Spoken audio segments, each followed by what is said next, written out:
कब तक झूठ बोलेगा यार खुद से? कब तक? कितनी बार ऐसा हुआ है तुमने हर रोज खुद से कहा है कि मैं आज से पढ़ूंगा, अच्छे से पढ़ूंगा, 8-8-10 घंटे लगा के पढ़ूंगा, इंस्टाग्राम रील देखना छोड़ दूंगा, यूट्यूब शॉर्ट्स देखना छोड़ दूंगा और सब कुछ छोड़ के सिर्फ और सिर्फ पढ़ाई करूंगा। हुआ है ना ऐसा? कितनी बार हुआ है? एंड आज अगर आप ये 7 दिनों का चैलेंज लेना चाहते हो तो ये चैलेंज लेने से पहले मैं आपको बता दूं कि ये अगले 7 दिनों के अंदर आपको अनगिनत दिक्कतों का सामना करना पड़ेगा। बहुत सारी प्रॉब्लम्स आपके सामने आएंगी, बहुत सारी परेशानियां आपके सामने आएंगी, लेकिन जब भी आपको लगेगा कि आपका मोटिवेशन कम हो रहा है, ये जरूर याद कर लेना कि ये चैलेंज आपने किस लिए स्टार्ट किया था। ये चैलेंज आपने स्टार्ट किया था खुद के लिए। ये चैलेंज आपने स्टार्ट किया था खुद के सेल्फ इंप्रूवमेंट के लिए। ये चैलेंज आपने स्टार्ट किया था खुद के सेल्फ रिस्पेक्ट के लिए। So hi everyone, this is Yashwant and welcome back to physics Gyan Mukesh Naik YouTube channel. तो अगर आपने इस वीडियो के ऊपर क्लिक कर दिया है तो आप उन स्टूडेंट के अंदर आते हो जिनको जानना है कि टॉपर कैसे बनते हैं, एंड वो भी सिर्फ और सिर्फ 7 दिनों के अंदर। आपको लग रहा होगा कि यशवंत भैया है सामने, हमें आज ऐसा मंत्र दे देंगे या फिर ऐसी जड़ी बूटी दे देंगे जिसे खाने के बाद हम तुरंत 7 दिनों के अंदर टॉपर बन जाएंगे। पर अफसोस ऐसा कुछ भी इस वीडियो के अंदर नहीं होने वाला है, क्योंकि ये पॉसिबल ही नहीं है। लेकिन मैं इस वीडियो के अंदर आपको 3 ऐसे हैबिट्स के बारे में बताऊंगा जिनको अगर आपने डेवलप कर दिया तो अगले 7 दिनों के अंदर आप टॉपर बनो या ना बनो, लेकिन आपके अंदर ऐसी आग लग जाएगी, ऐसा फायर आपके अंदर आ जाएगा जो अगले 2 से 3 महीने में आपको टॉपर जरूर बना देगा। तो चलिए इसे एक एग्जाम्पल से समझते हैं। तो ये कहानी है 2 फ्रेंड्स की, एक का नाम है करण और एक का नाम है अर्जुन। और मजे की बात बताए, ये दोनों है ना सेम क्लास के अंदर थे, मतलब दोनों के दोनों क्लास 12 के स्टूडेंट्स थे। और इस जो करण है वो जिस स्कूल में पढ़ता था सेम स्कूल में अर्जुन भी पढ़ता था। करण जिस कोचिंग के अंदर जाता सेम कोचिंग के अंदर अर्जुन भी जाता था। और करण जो बुक्स को पढ़ता था सेम बुक्स को अर्जुन भी पढ़ता था। अब ये जो करण था वो थोड़ा सा ज्यादा होशियार था, तो ये जो करण था ये 8-8 घंटे के लिए पढ़ता था हर रोज। ओके, जो स्टडी टाइम था करण का वो 8 घंटे था, एंड वहीं पर जो अर्जुन था वो सिर्फ 4 से 5 घंटे पढ़ता था डेली। अब हुआ क्या, थोड़े दिनों के बाद इन दोनों की एचएससी की बोर्ड की जो एग्जाम है वो हो गई, एंड रिजल्ट लग गया दोनों का। एंड रिजल्ट सुन के सबको शॉक लग गया। तो ऐसा क्या हुआ था? तो जो अर्जुन था उसको बोर्ड के अंदर मिले हैं 95%, एंड वहीं पे जो करण था उसको मिले सिर्फ और सिर्फ 78%। ओके, ये सुन के थोड़ा सा अजीब लग रहा है, राइट? मुझे भी लगा था, सबको लगा था, एंड इवन करण को भी लगा था कि यार भाई मेरे साथ ऐसा कैसा हो सकता है? मैं 8-8 घंटे के लिए पढ़ता हूँ हर रोज, लेकिन तभी भी मुझे 78% मिले सिर्फ। एंड वहीं पे अर्जुन सिर्फ 4 से 5 घंटे पढ़ता था, लेकिन तभी भी उसको 95% मिला है। तो ये कैसे हुआ? तो एक दिन क्या होता है, करण जाता है अर्जुन के पास और अर्जुन के से जाके पूछता है कि यार भाई तू इतना कम पढ़ के भी इतना ज्यादा मार्क्स कैसे ला सकता है? मैं तो दिन के 8-8 घंटे पढ़ता था, लेकिन तभी भी मुझे सिर्फ 78% मिला है, एंड वहीं पर तू सिर्फ 4 से 5 घंटे पढ़कर भी 95% लाया। ऐसे कैसे हुआ? ये तूने कैसे कर लिया? तो अर्जुन हल्के से हंसता है एंड करण को बोलता है, तू पढ़ाई करते समय 3 बड़े मिस्टेक्स को करता था, एंड ये मिस्टेक्स है ना बाकी सारे स्टूडेंट्स भी करते हैं, लेकिन वो मिस्टेक्स मैं नहीं करता था, एंड इसके वजह से ही मुझे 95% मिला है। तो करण बोलता है, मैं और मिस्टेक्स करता था? कैसे, एक बार बता दे। तो अर्जुन बोलता है करण को, चल तुझे तेरी गलतियां गिनवाता हूं। तो सबसे पहली एंड बड़ी मिस्टेक जो करण करता था वो था not doing proper time management. अब टाइम मैनेजमेंट मतलब क्या होता है? तो हम हर रोज डिसाइड करते हैं कि हम है ना फिजिक्स का ये चैप्टर करने वाले हैं, केमिस्ट्री का ये चैप्टर करने वाले हैं, फिजिक्स का ये चैप्टर करने वाले हैं, मैं इंग्लिश भी पढ़ूंगा, सोशल साइंस भी पढ़ूंगा और सब कुछ पढ़ूंगा, और 1 घंटे में 1 दिन के अंदर सब कुछ कवर कर दूंगा। ऐसा होता है ना, आप भी ऐसे करते होंगे, एक गोल डिसाइड करते हो और वो गोल बहुत बड़ा हो जाता है आपके लिए, एंड फिर रात में जब आप सोने का टाइम होता है आपका, तब जाके रिग्रेट करते हो कि यार आज मुझे इतना करना था लेकिन वो हुआ नहीं। एक रिग्रेट आपके सामने आता है ना, ऐसा होता है, बहुत सारे बच्चों के साथ होता है। तो ये हुआ क्यों? तो ये इसलिए हुआ कि आपका जो टाइम मैनेजमेंट था वो अच्छे से नहीं हुआ। आपको हर एक चीज़ के लिए एक टाइम डिसाइड करना था कि मैं केमिस्ट्री 1 घंटे के लिए पढ़ूंगा, फिजिक्स 1 घंटे के लिए पढ़ूंगा। ऐसे आपने टाइम स्लॉट्स अच्छे से खुद असाइन ही नहीं किए, एंड वो टाइम स्लॉट अच्छे से नहीं हुआ है। फिर बहुत सारे बच्चों के साथ एक प्रॉब्लम भी होता है कि आप है ना एक चीज़ के लिए एक टाइम पर्टिकुलर टाइम दे देते हो, एंड उससे अगर वो टाइम उसको ज़्यादा ले लेता है तो अगला जो है ना वो डिस्टर्ब हो जाता है। तो इस वजह से सारी भसड़ मच जाती है और कुछ भी टाइम अच्छे से नहीं होता है ना ऐसे बहुत सारे बच्चों के साथ। तो इसीलिए होता है कि आपका टाइम मैनेजमेंट अच्छे से नहीं होता है। तो टाइम मैनेजमेंट अच्छे से कैसे करना होता है भैया, तो इसका भी सोल्यूशन मैं आपको दूंगा वीडियो के एंड में। तो अर्जुन ने फिर से करण से पूछा, मुझे एक बात बता करण, तेरे साथ ऐसे कभी हुआ है क्या? तो एग्जाम के पहले पढ़ता तो सब कुछ है, और जैसे ही तो एग्जाम का पेपर देने जाता है, जैसे ही तेरे पेपर सामने आ जाता है और पेपर पढ़ के तू ब्लैंक हो जाता है, होता है ना तेरे साथ ऐसा? तो करण बोला हाँ होता है मेरे साथ ऐसा। ऐसा क्यों होता है मुझे पता नहीं यार, लेकिन होता तो है। मैं सब कुछ पढ़ता हूँ, सब कुछ अच्छे से पढ़ लेता हूँ, लेकिन जब भी पेपर देने जाता हूँ, जैसे पेपर मेरे सामने आ जाता है मैं ब्लैंक हो जाता हूँ। तो ऐसा क्यों होता है मुझे आज तक पता नहीं चला। ये प्रॉब्लम आप में से बहुत से स्टूडेंट के साथ होती होगी कि आप पढ़ते तो सब कुछ हो, सब कुछ पढ़ लेते हो, सब कुछ कवर कर लेते हो, लेकिन जैसे ही पेपर आपके सामने आ जाता है तो बहुत सारी चीज़ें है ना, पेपर पढ़ते ही ब्लैंक हो जाता है ना ऐसा। तो ये होता है आपका because of wrong learning technique. आप जो टेक्निक यूज करते हो पढ़ते समय वो गलत यूज करते हो, एंड वो सही टेक्निक क्या है वो भी आपको इस वीडियो के एंड में जरूर पता चलेगी।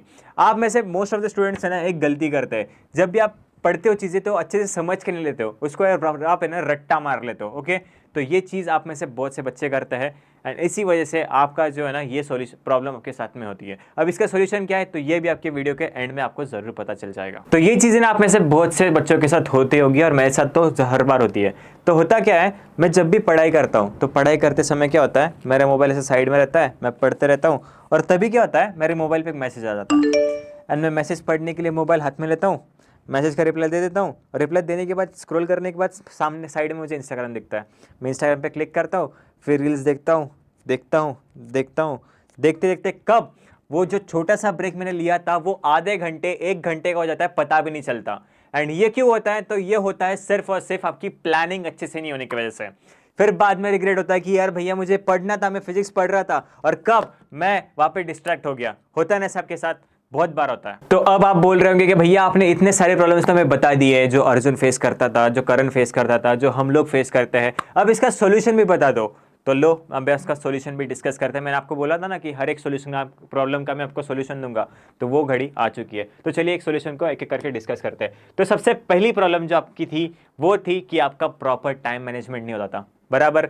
आप प्रॉपर टाइम मैनेजमेंट नहीं करते थे, और इस वजह से आपको क्या होता है, आपका डिस्ट्रैक्शन ज़्यादा होता था। तो इसके वजह से आपकी जो टाइम था वो अच्छे से मैनेज नहीं होता था, एंड रात में आपको रिग्रेट होता था। तो इसका सोल्यूशन क्या है, तो इसका सोल्यूशन है पढ़ले स्ट्रेटजी। पढ़ले स्ट्रेटजी भैया ये कौन सी स्ट्रेटजी है, तो ये स्ट्रेटजी है ना, आप मोबाइल यूज करते हो राइट, आपका सबसे बड़ा रीजन जो है डिस्ट्रैक्शन का वो क्या है, आपका मोबाइल फोन। तो आपको क्या करना है, आपके मोबाइल फोन के अंदर है ना एक अलार्म सेट करना है। अब कैसे सेट करना है मैं बोलता हूँ आपको। तो आपको है ना अलार्म सेट करना है। सपोज आप 12 बजे से पढ़ने बैठते हो, तो 12 से 1 का एक अलार्म सेट करो, 1 से 2 का एक अलार्म सेट करो, 2 से 3 का अलार्म सेट करो, और 3 से 4 का सेट करो। और इनमें अलार्म के अंदर है ना एक मैसेज लिख दो कि जब भी एक मैसेज आएगा, जब भी आपका अलार्म बजेगा आपके सामने मैसेज आएगा, पढ़ ले, पढ़ ले भैया पढ़ ले। अब इससे होगा क्या, अब फॉर एग्जाम्पल आप 12 बजे ना पढ़ने को स्टार्ट किया था, 12 से 12:30 हो गए, 12:30 तक आपने एकदम अच्छे से पढ़ाई की, एंड 12:30 बजते ही आपका है ना फोन बजता है, आप रील्स देखने लगते हो, एंड रील्स देखते देखते जब 12:30 से 1 बज जाएगा, और 1 को जब अलार्म बजेगा आपके सामने नोटिफिकेशन आ जाएगी, पढ़ ले भैया पढ़ ले, बहुत टाइम वेस्ट कर लिया। तो इससे होगा क्या, आपका जो डिस्ट्रैक्शन है वो कम होगा, एंड आपको है ना धीरे धीरे करते इसका समय आपको रियलाइजेशन होने लगेगा कि यार भैया मैं सच में टाइम वेस्ट कर रहा हूँ, मैं तो मुझे पढ़ना था। एक रिमाइंडर आपको मिलते जाएगा कि यार मैं यहाँ पे पढ़ने के लिए आया था और मैं डिस्ट्रैक्ट हो चुका हूँ। तो इस स्ट्रेटेजी से क्या होगा कि आपका जो डिस्ट्रैक्शन है वो कम से कम होगा, आपके जो मोबाइल फोन है उसका आप सदुपयोग कर सकोगे, एंड वही फोन आपको आपके स्टडी के लिए बहुत ज्यादा मदद करेगा। दूसरी प्रॉब्लम आपकी थी कि आपका जो पढ़ने का तरीका है वो तरीका गलत था। मैंने जैसे कि आपको बोला था कि आपकी जो लर्निंग टेक्निक है वो गलत है, एंड इसी वजह से आप जो भी पढ़ते हो वो एग्जाम टाइम में भूल जाते हो। एंड इसके पीछे का सबसे बड़ा रीजन है कि आपका रिवीजन अच्छे से नहीं होता है, बराबर। आप में से ना बहुत सारे बच्चे रिवाइज अच्छे से नहीं करते हो, रिवाइज अच्छे से नहीं होने की वजह से आपके कॉन्सेप्ट्स इतने अच्छे से ब्रशअप नहीं होते हैं, एंड जैसे ही आपका पेपर आपके सामने आ जाता है, आप वो आपके कॉन्सेप्ट इतने अच्छे स्ट्रांग ना होने की वजह से आप वो पेपर के समय भूल जाते हो। तो ऐसा ना हो इसके लिए हमारे पास एक स्ट्रेटजी है जिसका नाम है एक्टिव रिकॉल मेथड। भैया अब ये एक्टिव रिकॉल मेथड क्या है, तो ये मेथड ऐसी है कि फॉर एग्जांपल आज आपको कोचिंग, आप जहां पर भी पढ़ते हो, आप चाहे आप कोचिंग क्लास में पढ़ते हो, चाहे आप कॉलेज के अंदर पढ़ते हो, चाहे आप ऑनलाइन पढ़ते हो। फॉर एग्जांपल आज मैं कोचिंग के अंदर फिजिक्स पढ़ रहा हूँ, एंड फिजिक्स मुझे 1 घंटा मैंने आज सपोज मुझे सर ने रोटेशनल डायनामिक्स पढ़ाया। तो आपको क्या करना है, आप जैसे ही सुबह कोचिंग अटेंड करते हो, जैसे घर में आते हो कोचिंग से, घर पे आने के बाद आपको जो सर ने 1-1.5 घंटे के अंदर पढ़ाया था उसको अपने आप से विजुअलाइज करना है कि मुझे सर ने आज रोटेशनल डायनामिक्स का ये वाला टॉपिक पढ़ाया था, और छोटे छोटे नोट्स लिख लेना है कि रोटेशनल डायनामिक्स में सबसे पहले मुझे सर ने सर्कुलर स्पीड पढ़ाई थी, सेंट्रीपिटल फोर्स पढ़ाया था, ऐसे पढ़ा था, इसका फॉर्मूला ये था। तो इससे ना खुद को आपको 10 मिनट बैठ के ना हर एक सब्जेक्ट का रिकॉल करना है। इससे होगा कि आपकी जो मेमोरी पावर थी वो ज़्यादा बढ़ जाएगी और आपको चीज़ें याद रहने लग जाएगी। एंड इस वजह से आपको जो एग्जाम के टाइम पे आप भूलने का प्रॉब्लम आपके साथ होता है वो प्रॉब्लम आपके साथ नहीं होगा। एंड सेम आपको ये चीज़ है ना हर एक सब्जेक्ट के लिए करनी है। फॉर एग्जांपल आपने के कोचिंग के अंदर आपने फिजिक्स पढ़ा, केमिस्ट्री पढ़ा, मैथ्स पढ़ा, वो वहाँ पे पढ़ लेने के बाद घर पे आने के बाद आपको फिर से 10-10 मिनट हर एक सब्जेक्ट को देना है और खुद से रिवाइज करना है कि आज मुझे फिजिक्स के अंदर ये पढ़ाया था, मैथ्स के अंदर ये पढ़ाया था, केमिस्ट्री के अंदर ये पढ़ाया था। उसके छोटे छोटे नोट्स आपको बनाने हैं एंड रिकॉल करना है। एंड इसके वजह से आपकी जो मेमोरी है की जो एबिलिटी है वो ज्यादा बढ़ जाएगी और आप एग्जाम के टाइम पे भूलोगे नहीं। एंड तीसरी प्रॉब्लम जो आपने मुझे बताई थी वो थी आपका प्लानिंग अच्छे से नहीं होना। आपकी प्लानिंग इस वजह से अच्छी नहीं होती है क्योंकि आपका जो मैनेजमेंट है वो अच्छे से नहीं होता है। अब इसका सॉल्यूशन क्या है? तो इसका सॉल्यूशन हमारे पास है RQR स्ट्रेटजी। अब ये जो R है वो है रिसोर्स, ये जो Q है वो है क्वेश्चन, एंड ये जो R है ये है रिवीजन। अब भैया ये क्या है? RQR स्ट्रेटजी क्या है? तो चलिए मैं इसको आपको है ना एक एग्जांपल से बताता हूँ। तो आप में से मोस्ट ऑफ स्टूडेंट क्या करता है, मैं बता दूँ कि आपकी बड़ी गलती क्या होता है। फॉर एग्जांपल आप क्या करते हो, फिजिक्स है ना यूट्यूब से एक टीचर से पढ़ते हो और कोचिंग में एक तरफ से पढ़ते हो। बहुत सारे बच्चे ये वाला चैप्टर फिजिक्स का एक सर से पढ़ते हैं, ये वाला चैप्टर एक सर से पढ़ते हैं। इसकी वजह से आपका होता है कि आपका टाइम वेस्टेज बहुत होता है कि जो कॉन्सेप्ट है वो अच्छे से नहीं होता है। आप करते क्या हो, चैप्टर पढ़ते एक जगह से हो, नोट्स एक जगह से यूज करते हो, फिर क्वेश्चन एक जगह से लगाते हो। इसकी वजह से होता है कि सब कुछ मिस हो जाता है एंड इसकी वजह से आपका जो पढ़ाई है वो अच्छे से नहीं होता है क्योंकि हर एक टीचर का जो है वो पढ़ाने का स्टाइल अलग होता है एंड कॉन्सेप्ट अलग होते हैं। कॉन्सेप्ट सेम होता है लेकिन पढ़ाने का स्टाइल अलग होता है एंड इस वजह से होता है कि सब कुछ चीज़ें मिक्सअप हो जाती है एंड बाद में बहुत बड़ी प्रॉब्लम होती है।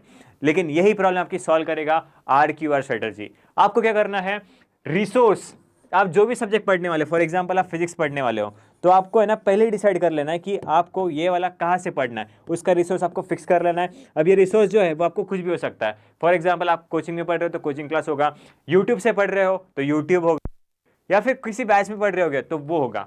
एक बार आपने रिसोर्स फिक्स कर लिया फिर आपको क्वेश्चन कैसे करने हैं वो फिक्स कर लेना है। चाहे फिर आप नोट से पढ़ सकते हो, चाहे ऑनलाइन PDF से पढ़ सकते हो, चाहे PYQs बुक यूज करना है, जो भी चीज़ आपको करना है वो आपको यहीं पर डिसाइड करना है कि मैं फिजिक्स रिसोर्स यहाँ से पढ़ूंगा, क्वेश्चन ये वाले करूंगा एंड रिवीजन यहाँ से करूंगा। एक बार आपने तीनों चीजें फिक्स कर ली, फॉर एग्जाम्पल आपका दिन का शुरुआत हो रहा है आज मंडे सपोज, और मंडे मुझे आज फिजिक्स पढ़ना है, तो आपको पहले ही डिसाइड कर लेना है कि मैं फिजिक्स इस रिसोर्स से पढ़ूंगा, इस रिसोर्स से क्वेश्चन करूंगा और इस रिसोर्स से मैं रिवीजन करूंगा। इससे क्या होगा, आप भटकोगे नहीं पढ़ते समय।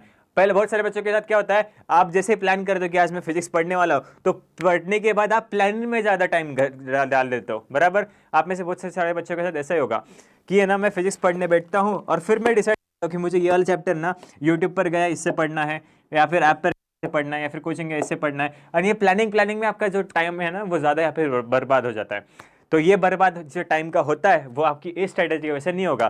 फिर सेम स्ट्रेटेजी आपको केमिस्ट्री में अप्लाई करना है। पहले डिसाइड कर लेना कि रिसोर्स मैं यहाँ से पढ़ने वाला हूँ, क्वेश्चन मैं यहाँ से करने वाला हूँ, रिवीजन यहाँ से करने वाला हूँ। तो इससे क्या होगा कि जो प्लानिंग में जो टाइम वेस्टेज होता है वो टाइम वेस्टेज नहीं होगा एंड आपका जो पढ़ाई है वो बहुत ज़्यादा इफेक्टिव होगी एंड अच्छी सी होगी। So this were the 3 strategies and the habits. इसको अगर आपने अच्छे से फॉलो कर लिया तो अगले 7 दिनों के अंदर आप टॉपर बनो या ना बनो, लेकिन आपकी एक अगली पर्सनैलिटी आपके सामने आ जाएगी जो आपको अगले 2 से 3 महीने में टॉपर जरूर बना देगी। एंड ये 3 हैबिट्स है ना बहुत ज्यादा इफेक्टिव है।